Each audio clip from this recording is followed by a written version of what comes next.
This is the Sean Hannity Show podcast. All right, thanks, Scott Shannon. Glad you are with us. Final hour on a Tuesday. It's the Sean Hannity Show. Toll free. It's 800-941-SEAN if you want to be a part of the program. And all right, so there's a big race in New York for New York City mayor. You've had Giuliani for 2 terms, now Bloomberg for 3 terms. And all you hear about are all the liberal Democrats, radically left, talking about how they're going to undo all the safety security measures that transformed New York City and literally brought it back from the brink of bankruptcy and crime and drugs and prostitution. I mean, it was just a pit before Rudy got into office. For the most part, on those public safety issues, Bloomberg continued the work that Giuliani had set up. And the big battle among the Democratic mayoral candidates, they want to stop a successful program known as Stop and Frisk. Now, that helped lower the murder rate from somewhere near 2,500 to about 500 a year. There is a Republican that is actually running for office. I know it may shock and surprise a lot of people because you never hear a word about it because the media is just playing up Weiner and Christine Quinn and the Democrats killing each other. But there will be a general election matchup. Joe Lhota has the conservative ticket and the Republican ticket in New York. Any other tickets you got? Well, I'm creating a new line, Sean. Nice to be on your show called Education First because there are some Democrats in this city who just can't bring themselves to pull the lever for the Republican on the Republican line. So I'm taking a page out of the book of Rudy Giuliani and creating a third line to allow them the opportunity to still keep their convictions but vote for the right guy. Well, you worked with Giuliani. You were front and center with him. You were budget director, finance commissioner, deputy mayor of operations, second in command to Rudy when he was mayor, correct? That's right. I was his budget director in first term, and second term I was the deputy mayor for operations. You're also an executive at Cablevision and MSG and chairman and CEO of the MTA. And so you have what? You also have an investment banker background, right? For 15 years, I was an investment banker after I got my MBA. You know, I grew up in New York. I've been in New York City my entire life, other than when I went to college. Yeah, my apologies for that, you know. Oh, well, no, that's I'm okay. kidding. Oh, and then my father decided to move out on Long Island, Sean. I'm surprised I haven't met you out there. It's a big island, and I try and hide. So it shouldn't be that hard. I mean, it should be that hard. Well, in all seriousness, so your dad, I guess your dad was NYPD? Yep, my and father your brother? was a New York City cop. He retired after 32, 33 years on the job as a lieutenant. His father was a fireman, and my mom's dad was a New York City taxi cab driver. Well, I mean, so you really have good, strong New York roots.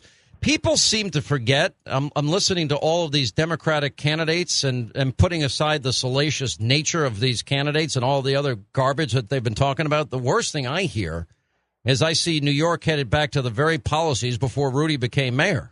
Well, I think that's the whole key to my campaign, and it's building every single day. As the Democrats, fight over all the weirdness that they've been talking about for the last 2 weeks, everybody's trying to find out who is the Republican candidate going to be, who can bring, who's going to be the adult in the race. They'll start looking at New York City for what it needs: more jobs, lower taxes, continued focus on crime reduction. And as people hear that, it's building the momentum. We're going to have the primary is in September, but the actual election is in November, and it's going to be an intense October, I'm pretty sure.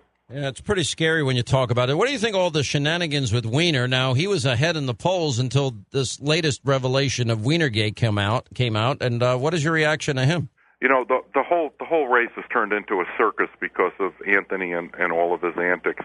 I think it's pretty obvious he's demonstrated a really terrible pattern and disturbing pattern of behavior. It's time for him to go. Why do you think New York, that is 8-1 Democrat to Republican? More like 6-1. But all right, 6-2. All right. So why do you think New York City has voted for all these? I mean, when they first voted in Bloomberg, he switched to a Republican. Mm-hmm. Rudy was a Republican. Why does a city with 6-1 Democrat vote for Republican mayors for 20 years? For the last 20 years, we've had a Republican, as you're right, Republican or independent mayor. And here's why. When people go into the voting booth, they're not voting party line when they vote for mayor. Mayor has a tremendous impact on their life every single day. And here are the questions. Who's going to keep me safe? Who's going to educate my kids? There are 1.1 million public school students in New York City. Who's going to, overall remember to pick up the garbage every day? Who's got the the wherewithal to work on the budget and the fiscal problems of the city of New York to avoid a Detroit-like situation, and who's never going to forget to pick up the garbage as well as the snow when it happens every winter. Those are the types of things that people go into the voting booth, and it's different than almost any other type of political job because it has an impact on people's lives. Yeah, it really does in so many different ways here.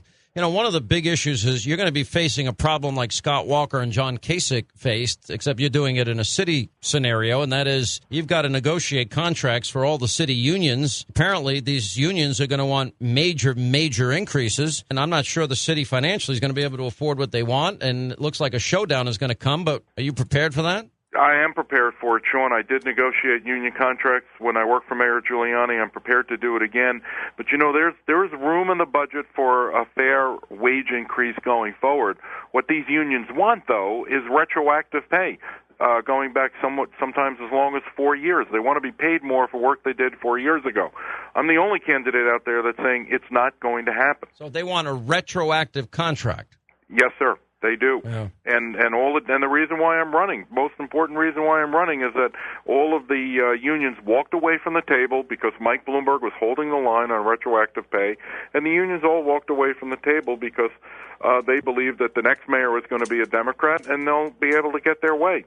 We're going to watch the race closely, and when they finally sort out this mess among Democrats, we'll have you back on. Maybe the Democratic candidate will debate you on the show. We'd love to have you. Joe Lhota, thank you so much. Thanks, Sean. Republican conservative candidate for mayor in New York City.